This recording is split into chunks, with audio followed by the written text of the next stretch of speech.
Oui, bonjour. Suite à notre première vidéo sur les charges à payer, charges constatées d'avance, je voulais voulu vous montrer une fonction qui a été énormément améliorée dans la version 7 de Sage.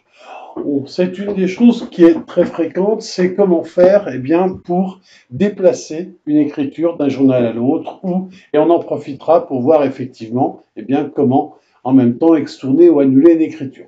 J'ai donc créé une écriture qui est actuellement dans le journal d'achat de juin 2020. Je sélectionne l'écriture et je clique sur le bouton droit. Et là, la machine me propose de faire quelque chose. J'ai trois possibilités. La première, c'est la nouvelle possibilité, c'est la possibilité de transférer une pièce vers un autre journal.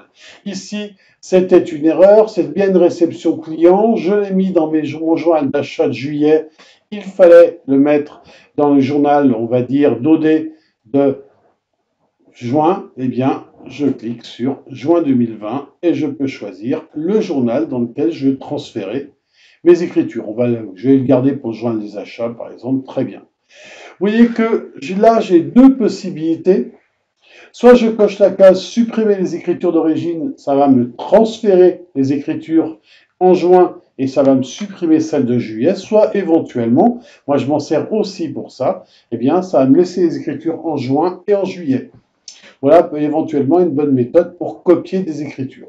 Ici, je vais la supprimer, je supprime les écritures d'origine et je mets OK. Attention, cette opération est irréversible, bien sûr. Voilà. Vous voyez que dans mon journal d'achat de juillet, je n'ai plus rien. Comme on est, et dans mon journal d'achat de juin, l'écriture a été transférée. Alors, c'est extrêmement pratique par rapport à l'ancienne méthode. Juste à titre de possibilité, toujours cette écriture,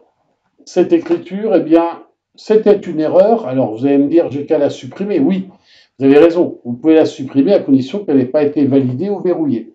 Donc ici, je veux annuler mon écriture. Je clique sur annulation d'écriture. La machine me demande à quelle date je l'annulais. Je vais la laisser au 30 juin, toujours dans mon journal d'achat. Vous voyez que mon libellé d'écriture, par défaut, c'est annulation suivi du numéro du libellé. En plus, juste pour le plaisir, je vais rajouter le numéro de pièce. Donc, je vais mettre un arrobase n qui va me permettre d'ajouter dans mon annulation le numéro de pièce. Et je mets OK. Voilà, vous voyez, la machine me sort effectivement annulation réception client et 5 qui était bien mon numéro de pièce. Allez, pour le plaisir, je supprime cette écriture. C'est plus parce que je suis un comptable et que je ne veux pas laisser traîner des choses.